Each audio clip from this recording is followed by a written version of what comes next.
रखा है, लेकिन इसका जिम्मेदार हम भी हैं इस चीज के। पहले अंग्रेजों ने बांटा हमें और हम पर राज किया बरसों। देश आजाद करवाया लोगों ने, अपनी जान दे दी, कुर्बानी दे दी किसान मजदूर के बच्चों ने, और इस सपने के साथ आजाद कराया कि हमारी आने वाली नस्ल है वो अपने सपनों को पूरा कर सकेगी। लेकिन 75 साल गुजर गए इसको आजाद हुए, 75 साल के बाद भी वो किसान वैसा का वैसा गरीब है, मजदूर वैसा का वैसा गरीब है जैसे वो उस वक्त रोता था, उस वक्त आज भी रो रहा वो गरीब आदमी और उसका बेटा। लेकिन विधानसभा में जनता की बात करता है तो बोलते हैं समय खत्म हो गया, बैठ जाओ बैठ जाओ बैठ जाओ, समय खत्म हो गया। और जो कोई मक्खन बटरिंग करता है तो कहते बोले जाओ समय खूब है, बोले जाओ बटरिंग करो जाओ। बलजीत यादव खड़ा होता है, खड़े होते ही समय खत्म होगा, समय खत्म, बिठाओ इसको, बिठाओ बिठाओ, पता नहीं क्या बखेड़ा करेगा।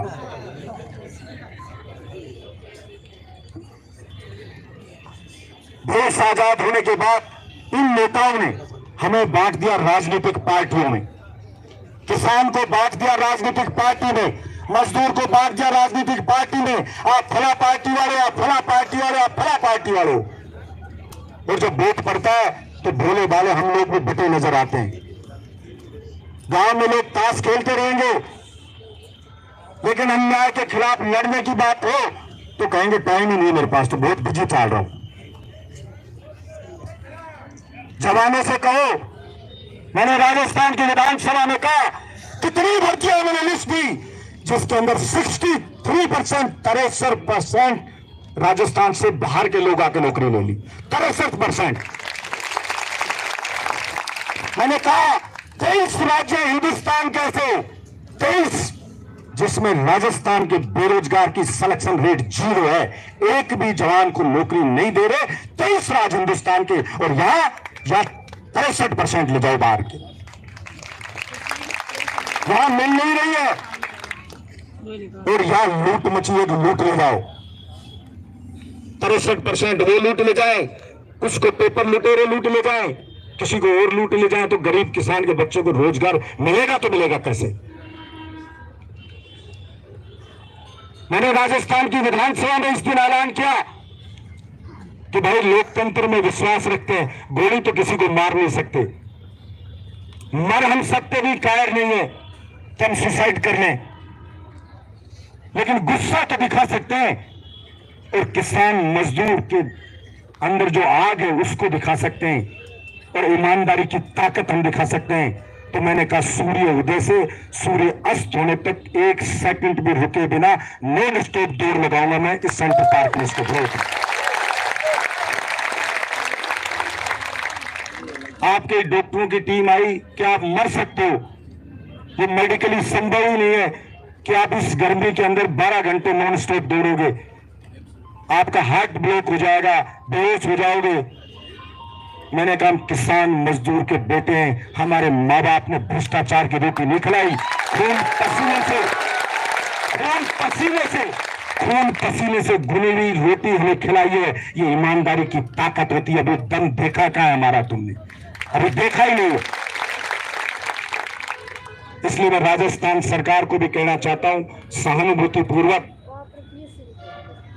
हमारे सारे जो भाई हैं इनकी मांगों पे विचार करें। होगा, ऐसा नहीं होगा, होगा, आपकी मांगों पे विचार होगा।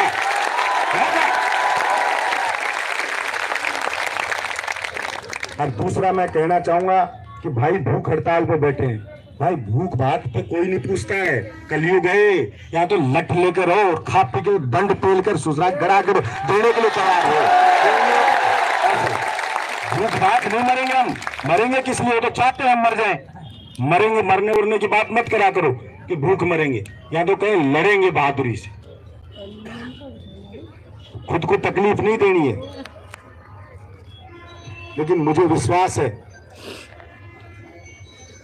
कि आप सबकी आग को सरकार देख रही होगी, और आप सबकी जरूरत है नौकरी। का नाम लेके बोलो, ये कोरोना वॉरियर्स का नाम लेके। मैं सारी चीज समझ रहा हूँ। अरे मेरे भाई, भोले आदमी हो आप। जब मैं आप ये बैठे हो, ऐसा भी मूर्ख है क्या कोई जो समझ नहीं रहा आप कौन बैठे हो यहाँ? ऐसा भी मूर्ख है क्या कोई? ये तो अनपढ़ आदमी को भी पता होगा कौन बैठे हो यहाँ। मैं तो एक दिन भाषण सुन रहा था, आप लोग ये कह रहे थे, कोई यहाँ पे, मैं देखो थोड़ा अलग विचार है, हो सकता है आप मेरी बात से कहीं सहमत नहीं हो, कि भाई हम तो कोरोना में, सुनो, कोरोना में हमने जान दी, फलानी दी, और इस कारण से हमें नौकरी दो, है ना, कोरोना में कह रहे थे। मैं कह रहा हूँ भाई, काय के लिए जान दें? इस देश के नागरिक हैं, टैक्स हम देते हैं, ये शहरों की बिल्डिंग बनी है, ये गरीब किसान मेहनत कश की मेहनत से बनी हुई है, तो हमारे को नौकरी मांगने का हक नहीं है क्या? हमारे को नहीं है क्या? के और इस देश में किसान मजदूर के बेटे को जॉब नहीं मिलेगा तो पाकिस्तानी को मिलेगा क्या जॉब? यहाँ पे इसको नहीं मिलेगा, किसको मिलेगा? वो हमारा हक है। अगर 75 साल बाद भी रोते रहेंगे कि आप नौकरी दे दो, नौकरी भीख में नहीं मांग रहे किसी से, हम हमारा हक मांग रहे हैं। हक मांग रहे हैं कि हमें भी अपने सपनों को पूरा करना है। हमारे पूर्वजों ने ऐसे ही कुर्बानी नहीं दी। आपने कभी सुना है किसी गरीब को, किसान मजदूर को कोई अरबपति हो गया हो? और नेताजी चुनाव लड़ने से पहले तो वो कहता फकीर हूं, चंदा दे दो, मेरे पास खर्चा ही नहीं है, गाड़ी का डीजल ही नहीं है। और थोड़े दिन बाद नेताजी का बंगला खड़ा हो जाता है और वो दिन घूमने लग जाता है। कहां से आती है भाई? पूछा है कभी किसी नेता से कहां से आई है आपके पास? आईएएस होता है, सड़क होता है, गांव में आपको पता होता है उसकी आर्थिक स्थिति क्या है, और थोड़े दिन बाद वही बड़ी बड़ी गाड़ियों में इसके बच्चे घूमते हैं। आपने देखा हो कमाई आई कहां से? कभी सोचा हो कमाई आई कहां से? वो भ्रष्टाचार से आई। और जब वो भ्रष्टाचार पे इतनी लूट मचेगी तो फिर गरीब की तनख्वाह देने के लिए पैसा बचेगा कहां से? युवा के लिए पैसा बचेगा कहां से? अभी आप हैरान हो जाओगे, ऐसे तुगलकी आदेश निकाले मैंने अभी अभी विधानसभा में कहा 18 में कि 12.5% एक्स-मैन को नौकरी देंगे, 12.5%। अब 12.5% में क्या किया कि जितनी भी नौकरी आई, जैसे निकली किसी के अंदर, किसी विभाग में 243, 12.5% से उनकी सारी जैसे 243 बनी है, सबकी मिला के, जनरल की, ओबीसी की, एससी की, एसटी की, जितनी भी बनी है, उनकी जितनी भी नौकरी बनी है, जिस भी के है वो, चाहे एससी के हैं, ओबीसी के हैं, एसटी के हैं, ईडब्ल्यूएस के, किसी के भी ना, सारे के सारे ठूस दी। एक भी जवान को नौकरी नहीं, सारी की सारी एक्समैन को दे दी, सारी नौकरी एक्समैन को। पुलिस कांस्टेबल की भर्ती हुई, उसमें दे दी ऐसी, सब इंस्पेक्टर की हुई, उसमें दे दी ऐसी, वन रक्षक की हो रही है, उसमें निकाल दी ऐसी। तो मैंने कहा यार ये गजब की बात है, पेंशन मिल रही है, बुजुर्ग आदमी है, उसको तो कहते हैं नौकरी दे देंगे, लेकिन जवान को नौकरी नहीं देंगे। यार ये जोर का ही आदेश निकाला भाई आप लोग, जोर का आदेश है भाई। मतलब बाप को नौकरी दे देंगे पर बेटे को नहीं देंगे। मतलब उनकी बुद्धिमानी देखो उन लोगों की, कैसे कैसे ब्रिलियंट अधिकारी बैठे हैं कि आदेश निकाल दिया उन्होंने। इसलिए भाई इतिहास गवाह है, जो लड़ा है वही जीता है, और इतिहास वीरों को याद करता है, इतिहास वीरों को याद करता है। इसलिए आपकी जो मांग है मैं उसका समर्थन करता हूं। मैं आ इसलिए नहीं रहा था आपके धरने पे भी, मैं किसी भी धरने पे नहीं जाता हूं कि भी विधायक का काम होता है विधानसभा में बोले, वैसे बोले, कहीं वहां बोल के यूं ना लगे कि राजनीति हो रही है। इसलिए मैं कोई धरने पे जाकर के और वो बात नहीं करता, कहीं कोई राजनीतिक रंग ना मिल जाए, इस पार्टी उस पार्टी और आपकी मांग से ध्यान नहीं हट जाए कहीं किसी का। इसलिए मैं हमेशा कोशिश करता हूं कि वहां नहीं जाऊं, चाहे विधानसभा में बोलूं। मैं मुख्यमंत्री जी से भी बात करूंगा, कोशिश करूंगा, और जो हेल्थ मिनिस्टर हैं वो भी सीधे ही हैं बेचारे, मैं उनसे भी बात करूंगा, मानेंगे। मेरी सुनो, मेरी बात सुनो, मेरी बात। अरे यार आप सीधा नहीं कहोगे तो अपने को यार घर थे अभी यार, आप बात को ले समझ। आप यार बड़े भोले आज यार, अपना काम करवाना है यार दादा भाई। तो मुझे विश्वास है वो आपकी मांगों पे सहानुभूति पूर्वक विचार करेंगे और आपकी जो ये जॉब है ये बचेगी, ये मेरे को पूरा विश्वास है कि आपकी जॉब बचेगी, क्योंकि इतने लोगों को, कोई भी आदमी को लोकतंत्र में नजरअंदाज नहीं करना चाहिए कि उनकी मांग को कोई नजरअंदाज करे। ये मेरी सलाह है सरकार को। और ये किसान मजदूरों के बच्चे हैं, इन्हीं के दम से सरकारें आती हैं, इन्हीं के दम से सरकारें जाती हैं। इसलिए इनकी मांगों को हमेशा ही गंभीरता से लेना चाहिए, चाहे कोई भी सरकार हो, अगर उसको लोकतंत्र में कायम रहना है। तो आपकी मांग को भी मैं समझता हूं निश्चित रूप से सीरियस लेंगे। और जो भूख हड़ताल पर बैठे भाई, इनको भी कहूंगा मैं तो कि आप ऐसे भूख हड़ताल पर गर्मी में मत बैठाया करो। क्या होता है, अपन जोश में बिठा देते हैं, फिर अगले के शरीर को इतना नुकसान होता है, आगे जाके उसको जीवन में बहुत सी तकलीफें देखनी पड़ती है। और जो लड़ाई होती है ना भाई, लड़ाई, उसमें धैर्य की भी जरूरत होती है। अब आपने खुद ही दाव पे लगा दी जान एकदम से, तो फिर आदमी डरा हुआ रहता है, लड़ाई लड़ता है जब, कि यार तबीयत खराब हो रही है, तबीयत खराब हो रही है, तबीयत खराब हो रही है। संघर्ष तो खा पी के भी तो किया जा सकता है, इसलिए ऐसा ना करा करो। वो तो सलाह आप लोग करोगे, इसमें मैं ज्यादा कुछ नहीं कहूंगा, लेकिन मैं आपकी बात सरकार तक पहुंचाऊंगा, आपकी बात, और मुझे विश्वास है आपकी बात का तो सहानुभूतिपूर्वक विचार होगा। दूसरा, मांगे जो भी करो, मेरी सलाह वो तो आप सभी कर रहे हो। कई बार अति उत्साही प्रतिनिधिमंडल कहीं जाता है सरकार से बात करने, तो जैसे कोई भाई अति उत्साह में होता है, वो बिगाड़ देता है बात को, समझ रहे हो। तो वो थोड़ा सहन शक्ति वाले लोगों को भेजना और सबसे सलाह करके कि जायज सी ये मांग ये हमारी हो जाएगी, ये पूरी करो। कई बार क्या होता है, उल्ट पुल्ट ज्यादा बोलने के चक्कर में मामला बिगड़ जाता है और पटरी से गाड़ी उतर जाती है, समझ रहे हो। तो जो थोड़ा धैर्य रखे, समझदार हो, शांत हो, ऐसे कुछ लोगों को, उनके प्रतिनिधि मंडल को भेजना, तो निश्चित रूप से आपके साथ न्याय होगी। बलजीत यादव हर परिस्थिति में आपके साथ खड़ा रहेगा, ये आपको विश्वास है। मैं बलजीत यादव ना तो किसी पार्टी की मेहरबानी से विधानसभा में आया, ना किसी चोराधारी नेता के आशीर्वाद से आया, मैं तो आप जैसे भाइयों के दम से राजस्थान की विधानसभा में पहुंचा। इसलिए मैं कोई ना नेता की कभी मैंने बटरिंग करी, ना किसी पार्टी की बटरिंग करी। मैंने जब भी बात की विधानसभा में 100% सिर्फ जनता की बात की, बाकी किसी की कोई और मुद्दों पर बात नहीं की। चाहे वो वर्ग हो, चाहे कर्मचारी हो, चाहे मजदूर हो, चाहे किसान हो, चाहे छोटा व्यापारी हो, जिसकी भी जो समस्या मुझे बताई, मैंने पूरी ईमानदारी से उनकी समस्याओं को विधानसभा में उठाने का प्रयास किया, और मैं करता रहूंगा, जब तक भी हूं करता रहूंगा। मैंने तो मेरे विधानसभा क्षेत्र में भी कहा कि भाई ये भ्रष्टाचारी हैं, इनको लिए मैंने कर रखा है, चाहे 100 रुपए भी कोई रिश्वत ले, लाइनमैन आपके 100 रुपए भी ले, तो जेब में मोबाइल पहले ऑन करके रखा करो, ऑन करके रख लो। और वो मांगे कि भाई दे दो 100 रुपए, पैसे 100 रुपए दिलाऊंगा, और 51,000 रुपए इनाम के देकर सम्मानित और करता हूँ उसको, 51,000 रुपए नाम। तो भाई एक भ्रष्टाचारी को आपने पकड़ा, और हमारे बिजली वाले आईएम ने कोई रिश्वत ली 60,000, तो आईएम सस्पेंड, 60,000 वापस। थानेदार ने रिश्वत ली तो पैसे वापस, थानेदार सस्पेंड। एसडीएम ने ली तो पैसे वापस, एसडीएम पे कार्रवाई। सीडीपीओ ने ली तो सीडीओ पे कार्रवाई। मंडी प्रबंधक ने लिए तो उस पर कार्रवाई। 24 अधिकारियों को गंगा जी घलवा चुका हूं मैं इतने से।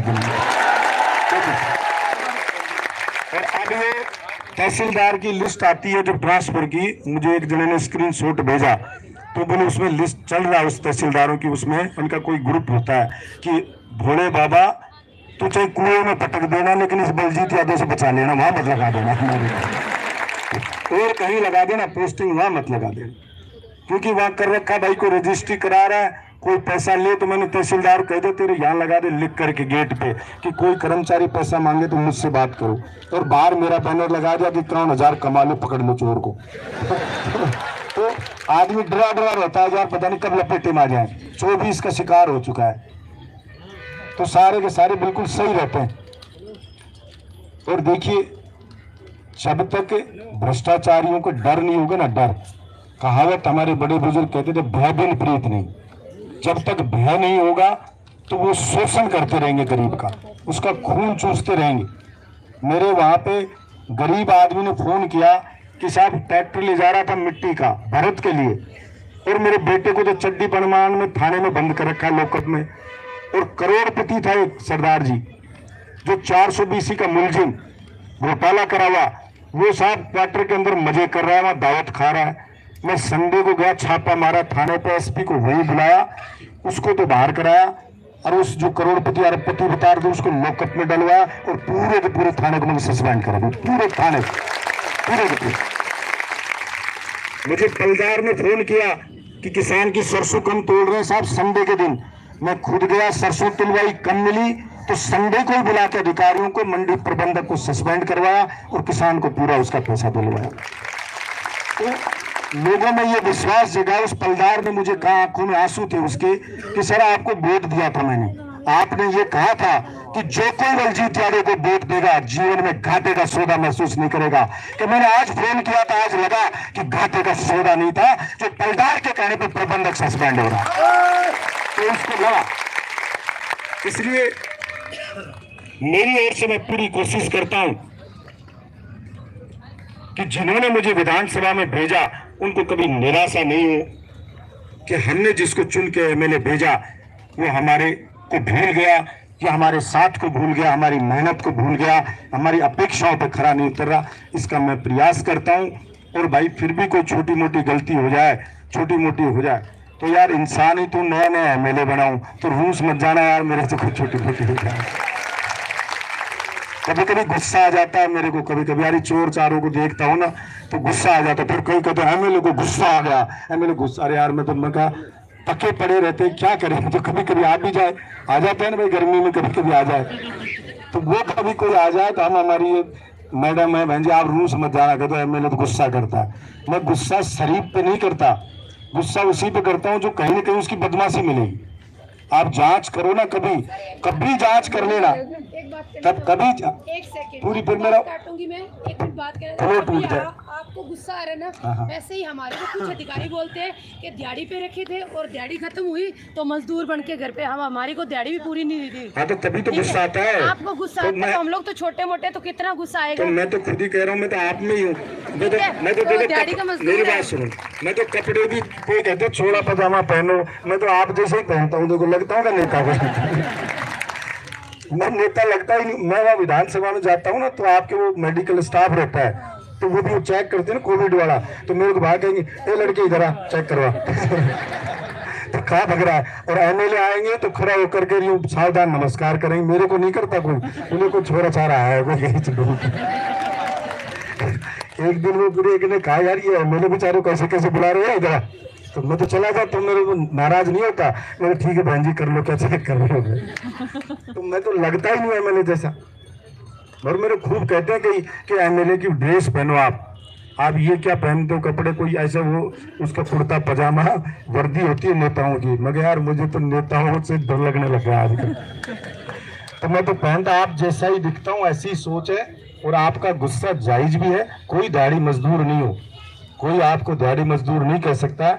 आपने पढ़ाई की है, पढ़े लिखे हो, मेहनत कश की संतान हो, आपने ट्रेनिंग करी है और लोगों का इलाज किया है, सेवाएं दी है, आप अपना हक मांग रहे हो। देश आपका भी उतना ही है जितना उन लोगों का है। कोई आपको नहीं कह सकता कि आप दिहाड़ी मजदूर हो, आपका हक है।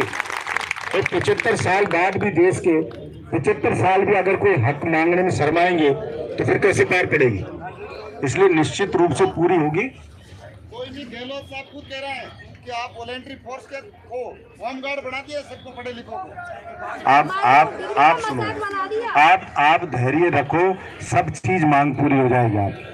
आप तो बस एक काम रखना, एक मैं फिर कह के जा रहा हूँ, कोई और भी नेता आ जाए, कोई का बहकावे मत आ जाना, समझ रहे हो आप, बहकावे में मत आ जाना, नहीं अपने लक्ष्य भटक जाओगे आप। नेता क्या नेतागिरी करने आएंगे और आपको भटका देंगे अपनी रोटी सेकने के चक्कर में। आप कोई की रोटी राठी मत सीखो जाना कहीं, उनकी रोटी सीखने मत आ जाना। आप तो अपनी जो मांग है ना, मांग आप तो अपने बिल्कुल वो कहना हक चाहिए, बिल्कुल ऐसे रहना कि हमारी तो ये मांग है, हमारी तो ये पूरी कर दो, बस इससे ना दाएं ना बाएं, समझ गए। और वो निश्चित रूप से पूरी हो, वो निश्चित रूप से पूरी हो।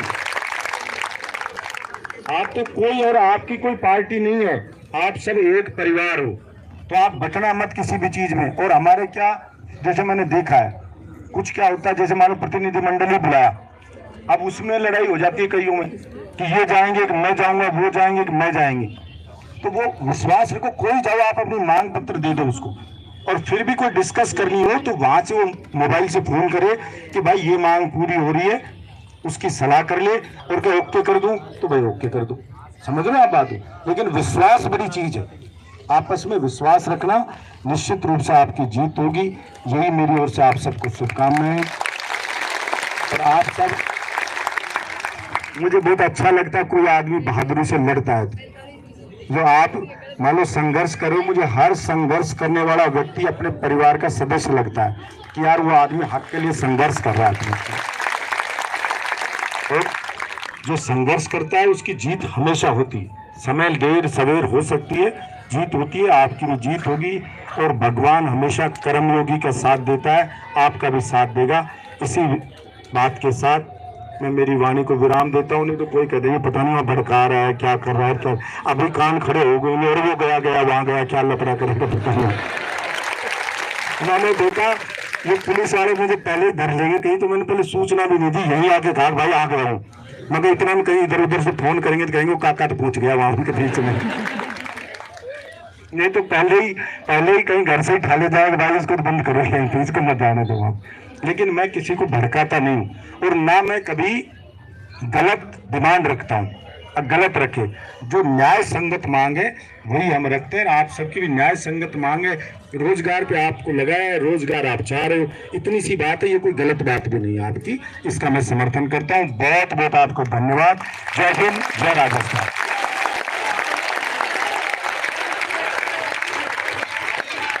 बलदेव जी, एमएलए साहब का बहुत बहुत धन्यवाद।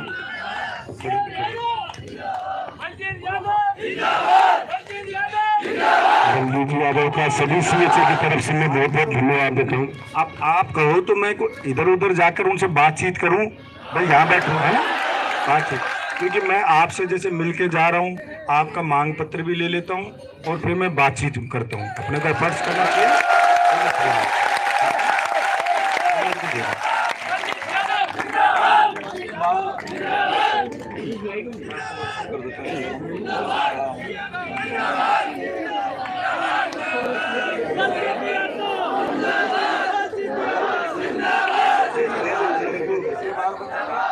मैं भेज रहा हूँ।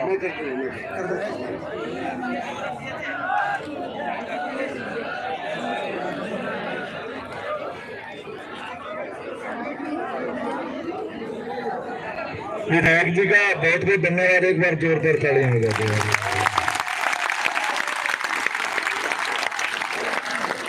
ऐसे ही आपका साथ बना रहो, कम संघर्ष जरूर।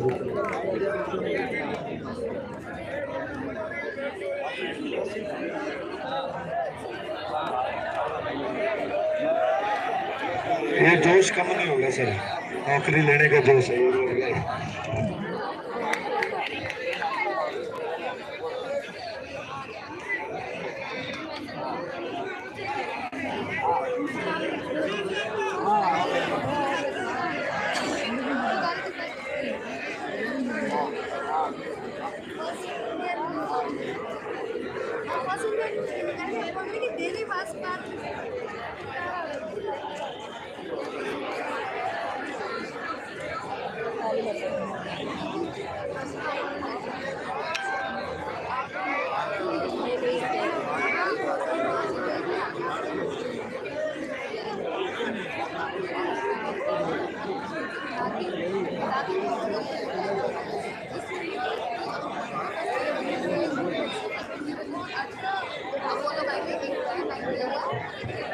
एक बार भाई सारे रास्ता खाली कर दो, जवाब दूंगा।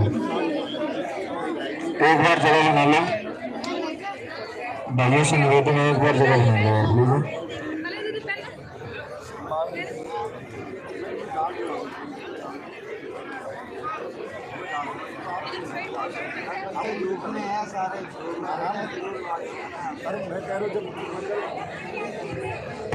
कह रहे ट्विटर पे, उसको फेसबुक पेज पे डाल देना, बिल्कुल अभी डाल दूंगा। मेरे को डर लगता है कि किसी का अभी डाल देंगे। मतलब यही आकर कोई बात ही ना भी डाल दें, ठीक है? अभी डाल दूंगा, मेरा पेज है उसके ऊपर अभी डाल दूंगा और मैं बात करूँगा उसे, ठीक है? धन्यवाद।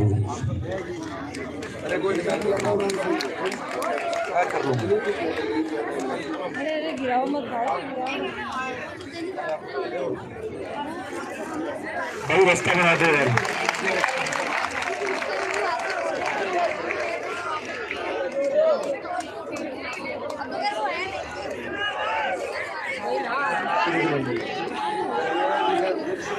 जो लोग लाइव जुड़े हुए हैं उनसे मैं रिक्वेस्ट करूंगी सीएचए के समर्थन में और मैं जलोर आपको बताना जिलाध्यक्ष कैलाश जी चाहूँगी मीणा ने कांग्रेस यहाँ पे कमेटी बहरोड के विधायक अलवर से मेंबर ने बलजीत यादव जी पहुंचे जिन्होंने अपना समर्थन दिया सीएचए धरने को। आप लोगों से निवेदन है कि ज़्यादा से ज़्यादा वीडियो को लाइक करें, शेयर करें। बहुत बहुत शुक्रिया। वसुंधरा जी से भी लिखवा रहे हैं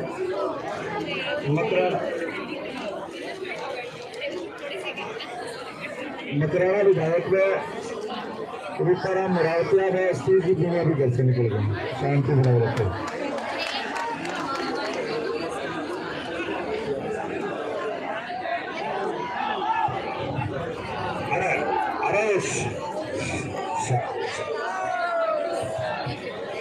अरे श्रीराम दो पहले ही मैं लिया किसने ली? ये गिरिराज सिंह है, जिला सीकर के प्रधान है। इन्होंने भी सीएचए के समर्थन में ज्ञापन लिखा।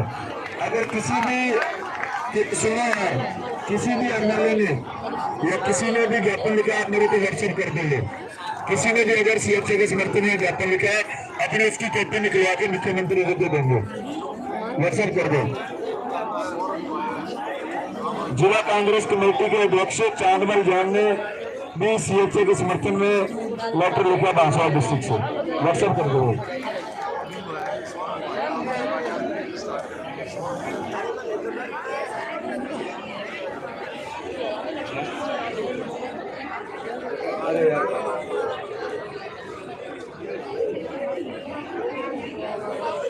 भाई 2 मिनट के लिए व्यवस्था बना लो यार, 2 मिनट के लिए। जो अभी लाइव जुड़े हैं उनसे निवेदन है कि कृपया लाइक का बटन जरूर दबाएं और अगर आपको वीडियो यहाँ की पसंद आ रही है, आपको अपडेट ताज़ा मिल रही है तो ज़रूर आप भी सहयोग कीजिए। और अभी बहरोड अलवर के एमएलए बलजीत यादव यहाँ पे पहुँचे हुए हैं और उन्होंने सीएचए कर्मचारियों को अपना समर्थन दिया है। आपसे निवेदन है कि ज़्यादा से ज़्यादा वीडियो को अपने ग्रुप में शेयर जरूर करें। माली जी ने अपने समर्थन में लेटर लिखा, व्हाट्सएप कर दो।